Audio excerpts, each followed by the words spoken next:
주님께서 여러분과 함께 루카가 전한 거룩한 복음입니다. 그때 예수님께서 제자들에게 말씀하셨다. 불의한 재물로 친구들을 만들어라. 그래서 재물이 없어질 때 그들이 너희를 영원한 거처로 맞아들이게 하여라. 아주 작은 일에 성실한 사람은 큰 일에도 성실하다. 아주 작은 일에 불의한 사람은 큰 일에도 불의하다. 그러니 너희가 불의한 재물을 다루는 데 성실하지 못하면 누가 너희에게 참된 것을 맡기겠느냐? 또 너희가 남의 것을 다루는 데 성실하지 못하면 누가 너희에게 너희의 몫을 내주겠느냐? 어떠한 종도 두 주인을 섬길 수 없다. 한쪽은 미워하고 다른 쪽은 사랑하며 한쪽은 떠받들고 다른 쪽은 업신여기게 된다. 너희는 하느님과 재물을 함께 섬길 수 없다. 돈을 좋아하는 바리사이들이 이 모든 말씀을 듣고 예수님을 비웃었다. 그러자 예수님께서 그들에게 이르셨다. 너희는 사람들 앞에서 스스로 의롭다고 하는 자들이다. 그러나 하느님께서는 너희 마음을 아신다. 사실 사람들에게 높이 평가되는 것이 하느님 앞에서는 혐오스러운 것이다. 주님의 말씀입니다.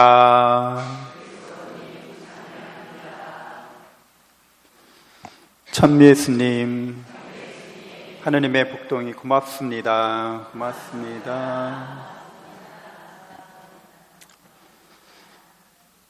네, 우리는 모든 사람들이 다 그러하다는 것을 알고 있는데 누군가를 사랑할지, 그래서 누군가와 특별한 관계를, 아주 중요한 관계를 맺을지 우리는 선택할 수밖에 없다는 거죠. 그래서 여러분들도 연애하실 때 혹시 첫사랑이신 분은 거의 없으시죠? 네, 첫사랑, 내 남편이 첫사랑이에요. 우리는 연애만 대학교 1학년 때 아니면 고등학교 때부터 쭉 그냥 이렇게 연애하다가 결혼했어요. 난 딴 남자는 알지도 못해요. 사귀지도 않았어요.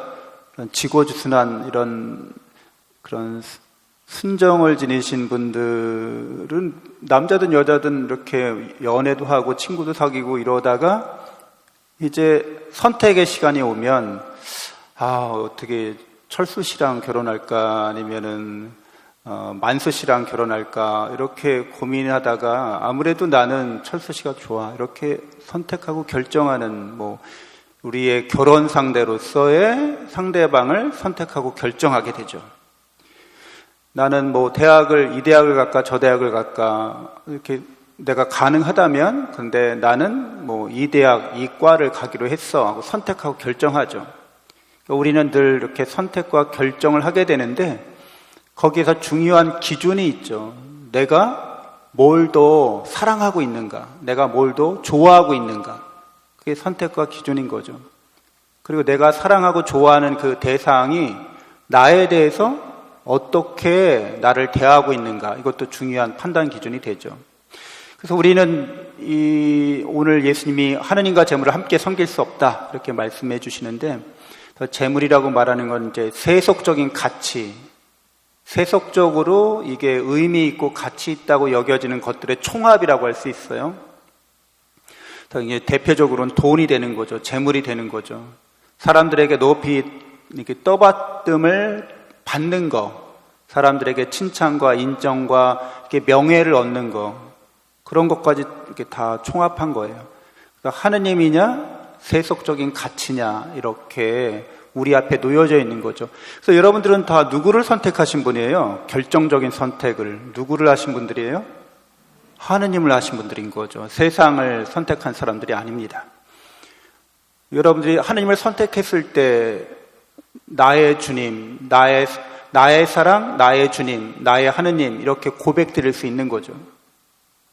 그래서 그 선택이 보통 우리는 언제 이루어졌다고 우리가 알고 있어요? 세례식 때 그 선택을 우리가 했다는 거죠. 그 말은 이제 그 세례식 그 성사가 우리에게 사랑의 고백인 동시에 사랑의 약속이기도 한 거예요.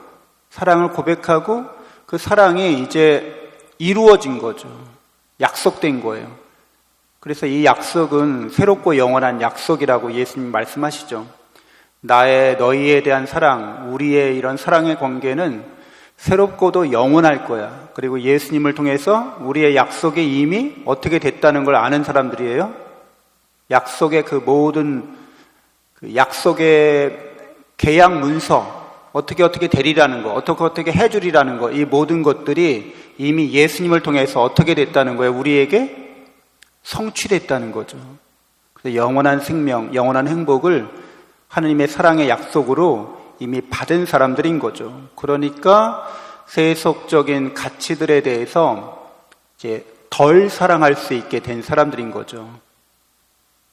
정확한 의미는 미워하다라는 뜻과 함께 거리를 두다 이런 뜻도 있어요. 그리고 등한히 여기다 이런 뜻도 있어요. 왜냐하면 내가 선택하고 내가 결단을 내려서 사랑을 약속한 하느님께서 세속적인 가치보다 더 중요하시고 또 더 나에게 은혜를 베푸시는 분이시기 때문에 내가 이 둘을 분명히 구별하는 거죠. 분별하는 거죠. 하느님과 재물을 함께 섬기지 않는 거죠. 우리가 이렇게 하느님을 섬기기로, 하느님을 사랑하기로 한다면 말 그대로 하느님의 뜻에 따라 살아야 합니다. 종이 되는 거죠.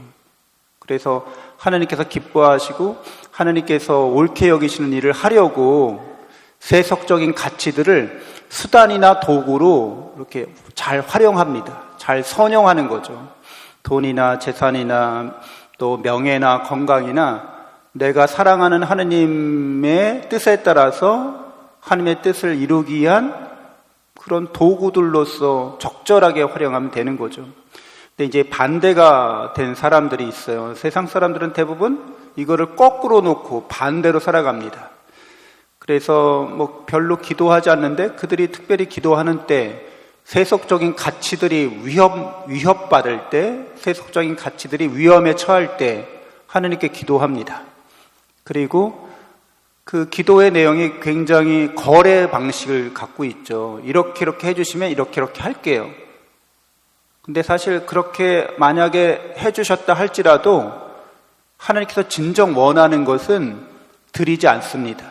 하느님은 사랑을 원하시는데 이미 이 사람의 사랑의 대상은 하느님이 아니라 세속적인 가치들인 거죠. 돈이나 건강이나 명예나 이 세상에 속한 것이 하느님보다 더 위에 주로 있기 때문에 하느님께 기도하는 것도 이거를 지키기 위해서 기도하는 거지 하느님의 사랑으로 하느님의 뜻을 따르기 위해서 기도하는 게 아니기 때문에 위험이 지나가면 하느님도 지나간다. 그런 말이 그래서 이게 속담처럼 있는 거죠. 우리가 그렇게 세상 사람들이 세속적인 가치를 더 중요하게 여기고 살고 있기 때문에 그들은 그 주인의 뜻에 따르는 거죠. 그 주인이 시키는 대로 종으로서 살아갑니다. 그래서 돈의 종이 되거나 명예의 종이 되거나 권력의 종이 되거나 그러는 거죠. 세상 사람들의 인정과 평가의 종이 되어서 그 주인의 그 비위를 맞추려고 늘 전전긍긍하죠. 돈과 권력과 사람들을 무서워하고 그들 앞에서 늘 종으로서 자처하면서 돈을 좀 더 아니면 명예를 좀 더 건강을 좀 더 이런 것 세속적인 가치들을 그 주인이 내려주기를 간절히 바랍니다. 잘 아시는 것처럼 그 종은 굉장히 냉혹하고 냉정하죠. 공짜는 없을 뿐더러 그리고 이제 효용가치나 이용가치가 떨어지면 철저하게 버려지는 게 그 세속적인 삶의 그 가치의 순환 방식입니다.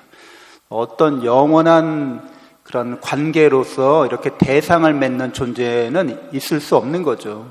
영원한 권력도 없고 영원한 부도 없고 영원한 명예 같은 것도 없습니다. 그냥 한순간 이렇게 반짝였다가 사라지는 것과 같고 또 이슬과도 같은 거죠.